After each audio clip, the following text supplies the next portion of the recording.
Hello student, आज हम लोग बीम से रिलेटेड एक ऐसे प्रॉब्लम की ओर मूव करेंगे कि वो प्रॉब्लम आपके एग्जाम पैटर्न को टच करेगा। जैसे ही इस प्रॉब्लम को कंप्लीट रूप से हम लोग समझ लेंगे तब हम लोग मूव करेंगे कि बीम से रिलेटेड एक प्रीवियस ईयर में पूछा गया क्वेश्चन है कि एक प्लेट को काट काट करके बेल्डिंग करके एक बीम बनाया गया है और इसमें ये पूछ रहा है कि वो बीम कितना सेफ लोड को सह पाएगा, यानी कितना लोड को सेफली सह पाएगा। ठीक है, हाँ। तो फिलहाल हम प्रीवियस क्वेश्चन को करते हैं। हालांकि ये क्वेश्चन आपको होमवर्क दिया गया था एप्लीकेशन वाले लोग को। ठीक है, हाँ। ऑफलाइन वाले बच्चे लोग भी इसको बड़े ध्यान से समझने की पूरा कोशिश करेंगे। ठीक है, हाँ। उन लोग को भी शायद होमवर्क में दिया गया था। ठीक, हाँ। देखिए क्वेश्चन ऑलरेडी सब कुछ समझा हुआ है। ठीक है, हाँ। क्वेश्चन को पहले बड़े ध्यान से फिर से एक बार समझ लेते हैं और समझने के बाद बहुत सारे डाटा आपको क्लियर दिखाई पड़ेगा और उसके अकॉर्डिंग थोड़ा सा डायग्राम के मदद से सारे चीज एक एक करके समझने की पूरा कोशिश करेंगे। ठीक,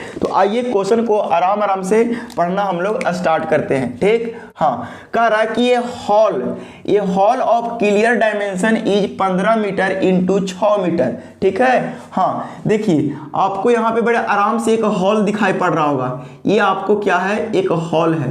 ठीक है, हाँ। ये क्या है, आपको एक हॉल है। ठीक, हाँ। ये आपको क्या है, एक हॉल है और इस हॉल का जो क्लियर डायमेंशन है, एक डायमेंशन आपको 6 मीटर है और दूसरा डायमेंशन आपको कितना है, 15 मीटर है। ठीक है ना, हाँ। चलिए, इतना बात तो आपको समझ आ गया कि एक हॉल है जिसकी क्लियर डायमेंशन आपको दिया हुआ है 15 मीटर और 6 मीटर। ठीक है ना, क्लियर डायमेंशन कहने का मतलब अंदर वाले दीवार से दीवार के डायमेंशन। ठीक है ना, उस डायमेंशन को हम लोग बोलेंगे क्लियर डायमेंशन। ठीक है ना, देखिए तो अंदर वाले डायमेंशन दीवार का यही होगा, अंदर वाले डायमेंशन दीवार का यही होगा। ठीक है ना, हाँ। चलिए, इतना बात आपको समझ आ गया। ठीक, हाँ। जैसे ही आगे क्वेश्चन कर रहे हैं, इज टू बी कवर्ड, ये ढका हुआ है बाय आरसीसी स्लैब। ये जो ढका हुआ है वो किससे ढका हुआ है, आरसीसी स्लैब से। ठीक है ना, कौन स्लैब से ढका हुआ है, आरसीसी स्लैब से ढका हुआ है। तो सपोज करिए कि इसके ऊपर एक आरसीसी स्लैब है, ये इसके ऊपर एक आरसीसी स्लैब है। ठीक है ना, ये आपको स्लैब क्या है, आरसीसी स्लैब है इसके ऊपर। ठीक, इसके ऊपर एक आरसीसी स्लैब है। ठीक है ना, इस चीज को समझने की पूरा कोशिश करेंगे। और ये जो आरसीसी स्लैब है, ये जो आरसीसी स्लैब है उसकी थिकनेस कितना दे रखा है, covered by RCC slab is 12 mm thick. ठीक है ना, ये जो आरसीसी स्लैब का जो थिकनेस है वो कितना mm है, तो सर 12 mm थिक है। 12 mm है, नहीं 12 सेंटीमीटर है। इस चीज को थोड़ा सा ध्यान देंगे। 12 सेंटीमीटर मोटा स्लैब जो है इस दीवार के ऊपर ढका हुआ है। ठीक है, आखिर जो हॉल बनाया गया होगा ऐसा नहीं कि बिना ढाले होगा, जो ऊपर तो ढलैया किया हुआ होगा ना, तो वही ढलैया को हम लोग बोल रहे हैं आरसीसी स्लैब। ठीक है, ज्यादा दिमाग यहाँ पे नहीं लगाना है। ठीक, हाँ। आगे क्वेश्चन पढ़ेंगे, flooring RCC slab flooring 12 mm thick resting on RS joint. ठीक है ना, ये जो स्लैब है वो आरएस ज्वाइंट पर रेस्ट किया गया है spaced at an interval of 3। तो बोला ये जा रहा है कि इसके अंदर जो आरएस ज्वाइंट दिया गया है, इसके अंदर जो आरएस ज्वाइंट दिया गया है, आरएस ज्वाइंट जो दिया गया है वो 3-3 मीटर के इंटरवल पर आरएस ज्वाइंट दिया गया है। ठीक है ना, इस चीज को आप समझने की पूरा कोशिश करोगे। देखिए अकबकाना नहीं है, वीडियो का लेंथ थोड़ा लंबा होगा। ठीक है ना, हाँ। चलिए देखिए, इसके अंदर एक क्या दिया गया, आरएस ज्वाइंट दिया गया है, इसको बोल रहे हैं आरएस ज्वाइंट। ठीक है ना, हाँ। ये जो है ना आरएस ज्वाइंट। ठीक है ना, हाँ। और आरएस ज्वाइंट जो होगा वो किसके जैसा काम करेगा, तो बीम के जैसा काम करेगा। किसके जैसा काम करेगा, बीम के जैसा काम करेगा। और यही बीम का आपको क्या करना है, डिजाइन करना है। ठीक है ना, हाँ। बस इतना ही चीज आपसे पूछ रहा है। तो यहाँ पे क्वेश्चन पढ़ने से आपको यहाँ तक ये समझ आया कि जो आरएस ज्वाइंट है ना वो 3-3 मीटर के इंटरवल पर दिया गया है। कितना मीटर के इंटरवल पर दिया गया है, 3-3 मीटर के इंटरवल पर दिया गया है। सर 3-3 मीटर का इंटरवल का क्या मतलब, तो 3-3 मीटर का इंटरवल का एक ही मतलब कि ये जो आरएस ज्वाइंट है यानी दैट इज बीम है वो 3 मीटर के इंटरवल पर दिया गया है, इसका मतलब यही हुआ कि 3 मीटर तक के जितना कैलकुलेशन करना है, 3 मीटर में जितना आपको लोड आ रहा है उस लोड को एक बीम सहेगा।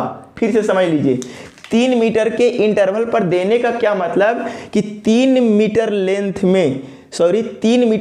में जितना आपको लोड आ रहा है वो एक RS ज्वाइंट पर आएगा। अगला 3 मीटर के लेंथ में जितना लोड आएगा वो एक ज्वाइंट पर आएगा। अगला 3 मीटर लेंथ में जो लोड आएगा वो एक ज्वाइंट पर आएगा। कहने का मतलब कि ये 3 मीटर लेंथ में जितना लोड आएगा ना, उस लोड को सहने के लिए आपको एक बीम का डिजाइन करना है। ठीक है, हाँ, बस यही कह रहा है। आगे क्वेश्चन पढ़िएगा तो आपको ये समझ आएगा कि सेंटर टू सेंटर ट्राइजो फिनिशिंग 2 सेंटीमीटर, ठीक है ना। कह रहा है कि जो सेंटर टू सेंटर जो ट्राइजो फिनिशिंग इसके ऊपर जो है, थोड़ा सा हम इसको पॉज करके बना देते हैं। इसके ऊपर जो ट्राइजो फिनिशिंग किया गया है, जो ग्रीन कलर से जो ट्राइजो फिनिशिंग किया गया है, ठीक है ना। ये जो ब्लैक कलर से क्या चीज है बाबू, तो सर ब्लैक कलर से आपके RCC स्लैब है, RCC स्लैब है। और ग्रीन कलर से क्या है सर, तो सर ग्रीन कलर से जो आपको है ना ट्राइजो फिनिशिंग है, ठीक है ना। हाँ, ट्राइजो फिनिशिंग है, ठीक है ना। हाँ, एक चीज यहाँ पे देखिए कि जो ग्रीन कलर से ट्राइजो फिनिशिंग किया गया वो कितना सेंटीमीटर है, तो सर 2 सेंटीमीटर है। कितना सेंटीमीटर है, 2 सेंटीमीटर थिक है, ठीक है। हाँ, ठीक है। Is to provided over RCC slab, और ये किसके ऊपर प्रोवाइड किया गया, RCC स्लैब के ऊपर प्रोवाइड किया गया है, ठीक है ना। हाँ, देखिए नीचे काला सा RCC स्लैब है और उसके ऊपर फ्लोर फिनिशिंग किया गया है। अरे नहीं, घर ढलाता है तो उसके ऊपर मार्बल टाइल्स इसे लगाते हैं ना फिनिशिंग करने के लिए, तो वही बात कह रहा है। यहाँ पे ढला गया काला से और हरियर से आप क्या कर रहे हैं ना, फिनिशिंग कर रहे हैं, हम टाइल्स हरियर लगा रहे हैं, ठीक है ना। वही बात यहाँ पे कह रहा है, ठीक। हाँ, आगे कह रहा है, ठीक है, to provided over RCC slab, ठीक है। The live load on the slab is 4 kilo newton per metre square, और इसके ऊपर जो लाइव लोड आ रहा है, इसके ऊपर जो ब्लू कलर से जो दिखाया जा रहा है लाइव लोड, ये जो लाइव लोड आ रहा है ना वो कितना आ रहा है, 4 kilo newton per metre square, 4 kilo newton per metre square आ रहा है, ठीक है। बस यही कह रहा है, ठीक है। हाँ, आगे कह रहा है कि the joints are resting over 30 mm thick wall, और ये जो RS ज्वाइंट जो है वो 30 mm मोटा दीवार पर रखा गया है, ठीक है ना। ये जो RS ज्वाइंट है वो 3 मीटर के इंटरवल पर 30 सेंटीमीटर होगा, 30 सेंटीमीटर मोटा दीवार पर रखा गया है, ऐसा बोल रहा है, ठीक है। हाँ, थिक वॉल कह रहा है design the floor joints is permissible stress in bending and shear are 165 and इतना रिस्पेक्टिवली, ठीक है ना। और यहाँ तक कह रहा है आपको डिजाइन करना है ये वाला जॉइंट्स के कि कितना मोटा, कौन से डायमेंशन का यूज करेंगे ताकि, या कौन सा सेक्शन का यूज करेंगे ताकि ये सारे लोड को आसानी से सह पाए, ठीक। हाँ, और आगे कह रहा है कि unit weight of RCC slab and finishing is 24 kilo newton per metre cube. बोला ये जा रहा है कि RCC स्लैब और फिनिशिंग जो किया गया है उसका यूनिट वेट कहने का मतलब 1 मीटर क्यूब में जो वेट आ रहा है वो कितना आ रहा है, तो 24 kilo newton per metre cube आ रहा है, ठीक है ना। ये चीज को आपको समझना है, ठीक है। हाँ, क्वेश्चन आपको हो गया फिनिश। तो आपको क्या करना है कि आपको बस फाइनली बात यही समझना है कि आपको 1 मीटर लेंथ में कितना वेट आ रहा है उसको कैलकुलेट कर लेंगे तो हम लोग बीम के डिजाइनिंग मतलब बना लेंगे, ठीक है। बड़े आसानी से समझिए, जब कभी भी बीम के डिजाइनिंग करते थे तो हम लोग 1 मीटर लेंथ में कितना लोड आ रहा है उसको हम लोग देखते थे कि नहीं। लेकिन यहाँ पे लोड का चीज है कि 1 मीटर क्यूब में है, तो इसको किस में बदल लेंगे, इसको किलो न्यूटन पर मीटर में बदल लेंगे। ठीक है, हाँ एक बात और समझ लीजिए, ठीक है, इस सॉल्यूशन लिखिए, गिवन लिखिए। कह रहा है कि जो हर एक बीम जो है वो कितना, कह रहा है कि each beam will carry a load of 3 metre wide slab. हर एक बीम जो है वो कितना मीटर वाइड स्लैब को कैरी कर सकता है, 3 मीटर को। ठीक है ना, तो कह रहा है कि लोड पर मीटर लेंथ ऑफ बीम, ठीक है ना, इस बीम के पर मीटर लेंथ में कितना लोड आएगा। ठीक है, हाँ देखिए इस डायग्राम को हम चिपकाते हैं थोड़ा आगे। ठीक है, हाँ इरेजर किधर है, मिल गया। ठीक है, हाँ इसको थोड़ा सा हम इरेज करते हैं। ठीक है, हाँ और इसको मतलब फिगर को इधर चिपका देते हैं ना। हाँ कह रहा है कि आरसीसी स्लैब के कारण कितना वेट होगा।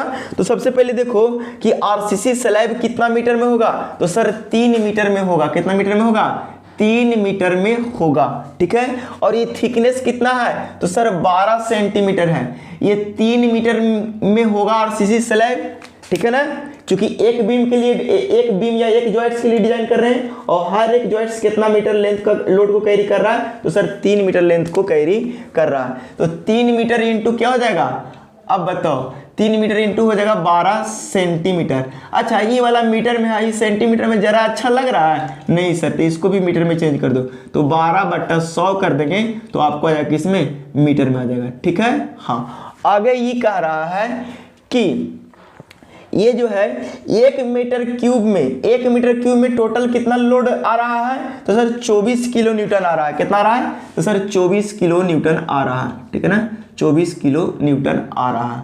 ठीक है ना, हाँ पर मीटर क्यूब में। देखिए ये मीटर से मीटर स्क्वायर से यहाँ कैंसिल होकर मीटर बच जाएगा। देखिए जो आपका लोड यहाँ से आएगा वो आ जाएगा किलो न्यूटन पर मीटर में आ जाएगा। आ गया कि नहीं आ गया, ठीक है, हाँ इसी तरह से प्रोसेस करके हम लोग फ्लोर फिनिशिंग का करेंगे। तो बताओ फ्लोर फिनिशिंग भी कितना मीटर में होगा, तो सर 3 मीटर में होगा। चलिए फ्लोर फिनिशिंग का थिकनेस कितना दे रखा है, तो सर क्वेश्चन पढ़ने से हमारा थिकनेस किधर है, हमारा थिकनेस किधर है, हमारा थिकनेस फ्लोर फिनिशिंग का थिकनेस जो है वो 2 सेंटीमीटर है। तो यहाँ लिखेंगे 2 सेंटीमीटर में है, तो इसको कच्चे में चेंज करेंगे, सबका यूनिट लिखते जाओ, 2 सेंटीमीटर मीटर में चेंज करेंगे। ठीक है ना, into 24 kilo newton per metre cube. यहाँ से आपको आ जाएगा किसमें, किलो न्यूटन पर मीटर में आ जाएगा। ठीक है ना, लाइव लोड कितना है, तो सर लाइव लोड आपको जो गिवन है वो कितना है, 4 kilo newton per metre square. ठीक है ना, और कितना मीटर में होगा, तो सर 3 मीटर में होगा, तो 3 × 4 kilo newton per metre square हो जाएगा। ठीक है ना, हाँ तो देखिए तो यहाँ से भी 1 मीटर से मीटर कैंसिल हो जाएगा, यहाँ से भी जो रिजल्ट आएगा वो किलो न्यूटन पर मीटर में आएगा। ठीक है, हाँ चलिए इतना बात आपको समझ आया, ये लाइव लोड हो गया। ठीक है ना, हाँ ये लाइव लोड हो गया इतना। ठीक है ना, हाँ इतना आपको क्या हो गया, लाइव लोड हो गया। ठीक है ना, ये आपको क्या हो जाएगा, लाइव लोड हो जाएगा। ठीक है, हाँ एक चीज और यहाँ पे हम लोग कंसीडर करते हैं क्या, कि ये जो बीम है, ये जो बीम ले रहे हैं उसका कुछ ना कुछ सेल्फ वेट होगा ना। तो एज्यूम कर लेते हैं, यहाँ पे क्या करते हैं, एज्यूम करते हैं self weight of beam, self weight of beam is 1 kilo newton per metre. ठीक है ना, ऐसा एज्यूम कर लेते हैं। तब यहां से आपको क्या आ जाएगा, टोटल लोड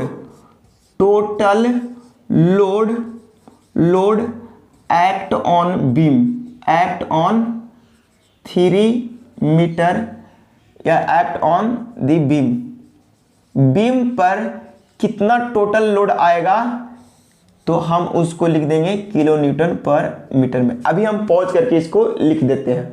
देखिए कैलकुलेशन कीजिएगा ना, तो आरसीसी स्लैब का इतना किलो मीटर पर मीटर आ जाएगा, फ्लोर फिनिशिंग का इतना आ जाएगा, और लाइव लोड इतना आ जाएगा। और एज्यूम किए हैं, क्या एज्यूम किए हैं हम लोग, कि सेल्फ वेट उस बीम का कितना मान लिए कुछ समय के लिए, 1 किलो न्यूटन पर मीटर। ठीक है ना, इतना करने के बाद आपको जो total UDL, total load act on the beam, या टोटल लोड के यहाँ पर यूडीएल लिख दीजिए। कैसा लोड है, यूडीएल, यूनिफॉर्मली डिस्ट्रीब्यूटेड लोड ला दिए। काहे कि मीटर पर लेंथ में आया, यानी यूनिट लेंथ में आ गया ना, यूनिट। ठीक है ना, हाँ इसीलिए यहाँ पे ये आपको टोटल लोड आ गया, काची आ गया बा, टोटल लोड आ गया। ठीक, हाँ इतना चीज ऐसे ही समझ गए। अब फटाक से इफेक्टिव लेंथ निकालोगे तो बहुत लोग तो बोल देगा कि यहाँ पे सर 6 मीटर है तो 6 मीटर इफेक्टिव लेंथ नहीं हो पाएगा। नहीं, देखो कहा यह जा रहा है कि ये जो जॉइंट्स रखा गया है, ये जो बीम जो रखा गया है, वो बीम जो रखा गया है ना, वो किस पर रखा गया है, तो 30 सेंटीमीटर मोटा दीवार पर ये बीम को रखा गया है। ये 30 सेंटीमीटर मोटा दीवार है। तो देखो तो आधा दीवार में इधर बीम घुसल रहता है, आधा दीवार में इधर बीम घुसल रहता है, और जितना बीम का पोर्शन दीवार में घुसल रहता है ना, उसको हम लोग बोलते हैं बियरिंग। क्या बोलते हैं, बियरिंग। आप एस्टिमेटिंग कॉस्टिंग में थोड़ा सा बियरिंग का कॉन्सेप्ट समझ पाए होंगे। जो थोड़ा सा घुसल रहता है ना, उसको हम लोग बोलते हैं बियरिंग। क्या बोलते हैं, बियरिंग। इस चीज को समझिएगा। तो बियरिंग हम लोग इन जनरली जो लेते हैं वो दीवार के थिकनेस के आधा लेते हैं। तो आधा थिकनेस इधर और आधा थिकनेस इधर, यानी पूरा दीवार 300 है तो यानी 150 mm इधर और 150 mm इधर, यानी हम बोल सकते हैं कि जो बियरिंग जोड़ना पड़ेगा इफेक्टिव लेंथ निकालने के लिए। क्या जोड़ना पड़ेगा बाबू, बियरिंग जोड़ना पड़ेगा।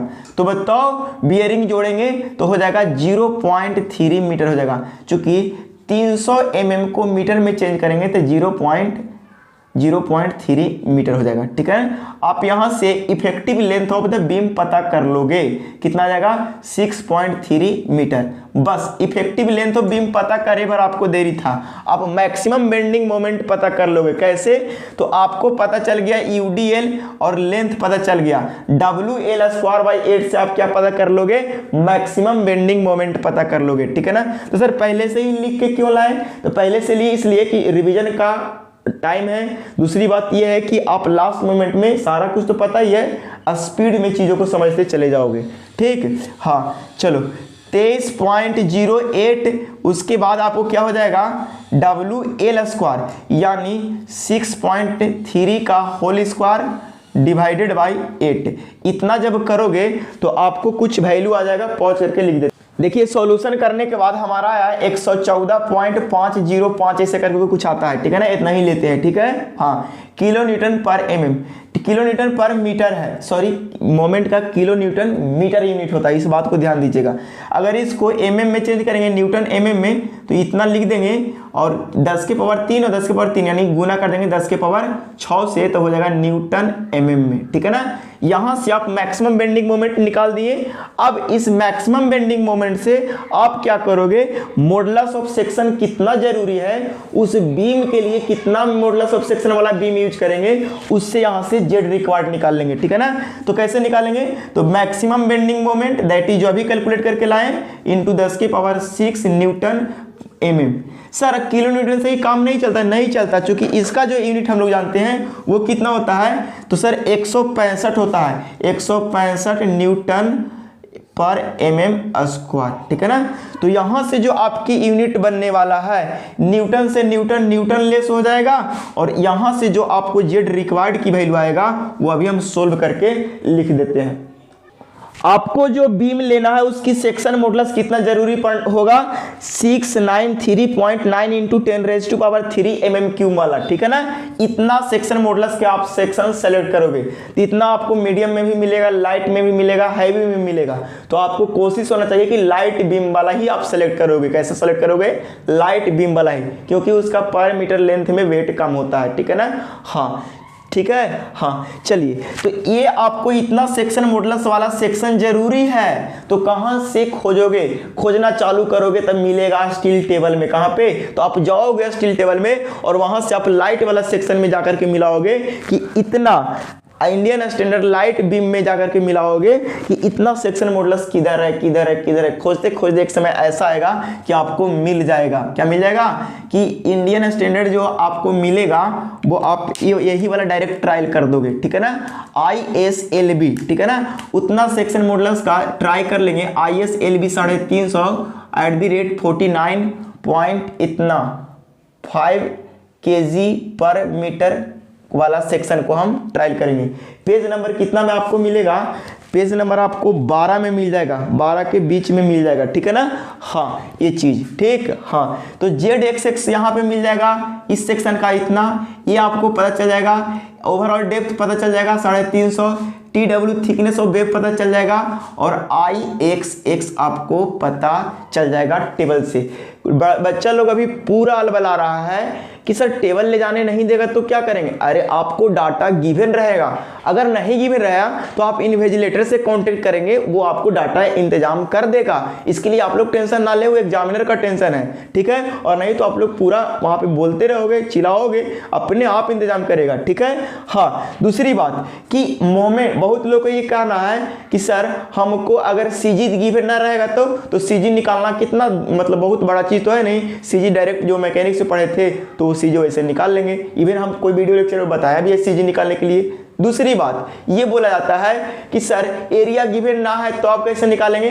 तो चंडल बताओ, एरिया भी कोई सेक्शन का आप खुद से नहीं निकालोगे, कोई लेक्चर में हम जरूर बताएं एरिया निकालने के लिए। ऐसे सबसे पहले इसको 2 पार्ट में स्प्लिट कर दोगे और इसका एरिया निकाल के इसका एरिया निकाल करके जोड़ दोगे, ठीक है। तो आप ऐसे भी एरिया निकाल दोगे। तो इसमें आप लोग को टेंशन नहीं लेना है, आप खुद से इस चीज को समझ पाएंगे, ठीक है। हाँ चलिए इतना बात तो आपको समझ आ गया, आपने जेड रिक्वायर्ड निकाल दिया। अब आपको खाली एक चेक कर देना है कि जो आपने सेक्शन सेलेक्ट किया है वो ये वाला है, क्या आपने जो सेक्शन सेलेक्ट किया क्या वो सही में सूटेबल है या नहीं। अगर है तो उसको वहां पे जाके ज्वाइंट्स में लगा दो, ठीक है। तो देखो कि यहाँ पे आपने जो सेक्शन सेलेक्ट किया उसको शियर चेक कर लेना है एनी हाउ। तो चेक फॉर शियर के लिए क्या करते हैं, तो सबसे पहले तो शियर फोर्स निकालना होगा। तो शियर फोर्स क्या होता है, WL/2 होता है। शियर फोर्स क्या होता है बाबू, WL/2। तो W की वैल्यू कितना है, तो यहां से WL/2 की वैल्यू निकालेगा, पुट करेगा। तो रुको हम सब पुट करके और डायरेक्ट सॉल्यूशन लिख देते हैं। जैसे ही अपन कैलकुलेट किया तो हमारा आया 72.7 किलो न्यूटन, ठीक है ना। बस 72.7 किलो न्यूटन आपको क्या गया, मैक्सिमम शियर स्ट्रेस।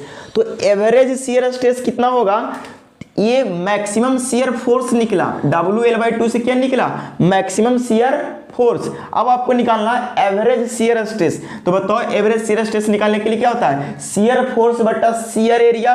तो बताओ शियर फोर्स कितना है, 72.7 किलो न्यूटन। और TW कितना है जरा बताओ, TW है 7.4 mm। और ओवरऑल डेप्थ कितना है, 350। कितना है, 350। यहां से जब आप कैलकुलेट करोगे तो आपको आ जाएगा एवरेज शियर स्ट्रेस। देखिए इसको किलो न्यूटन को न्यूटन में चेंज कर दीजिए, ठीक है ना, न्यूटन में 10⁻³ न्यूटन हो जाएगा। कैलकुलेशन जब करोगे तो आएगा 28.06, ठीक है ना। ये इतना एवरेज कह रहा है, एवरेज शियर स्ट्रेस आपको कितना आ गया, इतना न्यूटन पर mm² आ गया, ठीक है ना। हाँ सर आप न्यूटन में काहे चेंज किए, काहे कि आपने एलॉयबल शियर स्ट्रेस जो होता है, जो कोड प्रीफर करता है, एलॉयबल शियर स्ट्रेस जो होता है, एलॉयबल शियर स्ट्रेस जो होता है वो होता है 100 MPa, मतलब 100 मेगापिक्सल बोल रहे हैं, मेगापास्कल से 100 मेगापास्कल से ज़्यादा स्ट्रेस नहीं होना चाहिए, यानी इतना से कम होना चाहिए। और आपको आ भी रहा है, यानी हम बोलेंगे tau average is less than tau allowable, ठीक है ना। एवरेज कितना है 28.06 और एलॉयबल कितना है 100, ठीक है ना, यानी मेगा पास्कल में है, न्यूटन पर mm² में है। तो ये क्या है, ओके है। अगर आप चाहो तो आप क्या करो, डिफ्लेक्शन भी चेक कर सकते हो, ठीक है ना। तो देखिए यहां से आप शियर चेक कर लिए, आप डिफ्लेक्शन भी चेक कर सकते हैं, ठीक है ना। पॉज करके इरेज कर देते हो, डिफ्लेक्शन भी देखिए आपको डिफ्लेक्शन चेक करने के लिए क्या करना होगा, पहले मैक्सिमम डिफ्लेक्शन निकालना होगा। तो मैक्सिमम डिफ्लेक्शन निकालने के लिए फॉर्मूला होता है 5/384 इंटू W की जगह पर कितना ले लेंगे, जो आपको वेट पर मीटर लेंथ में आया है, यानी 23.08 इंटू 6.3 का होल स्क्वायर, और EI, ठीक है ना। हाँ देखिए, इस सारे चीज को आपको क्या करना होगा, ये किलो न्यूटन है, सबका न्यूटन में चेंज करना होगा, ठीक है ना। तो आप इसको चेक कर लोगे और यहां से आपको कुछ आएगा, डिफ्लेक्शन की वैल्यू किसमें, mm में आ जाएगा, ठीक है ना। हाँ, और कोड कितना का आता है, एलाउएबल डिफ्लेक्शन, एलाउएबल डिफ्लेक्शन। देखिए ये वाला कभी कभी ऑब्जेक्टिव में आपको पूछा जाएगा, ठीक है ना, कि बताओ एलाउएबल डिफ्लेक्शन कितना से ज़्यादा नहीं होना चाहिए, तो L/325 से ज़्यादा नहीं होना चाहिए, ठीक है ना, इतना से लेस होना चाहिए, ठीक है। हाँ, इस चीज़ को आप समझने की पूरा कोशिश करना चाहिए। अगर आ जाएगा तो यहाँ से चेक कर दोगे कि मैक्सिमम डिफ्लेक्शन जो होना चाहिए वो एलाउएबल से क्या होना चाहिए, हमेशा छोटा होना चाहिए। अगर ऐसा है तो क्या हो जाएगा, दैट इज ओके, यानी सेफ, विच इज सेफ, ठीक है ना। इंतजार कीजिए अब अगले न्यूमेरिकल को, ठीक है, पार्ट 2 में। इतना कॉपी कर लीजिए, अब पार्ट 2 का इंतजार करिए, ठीक है, जस्ट इसका पार्ट 2 जाएगा।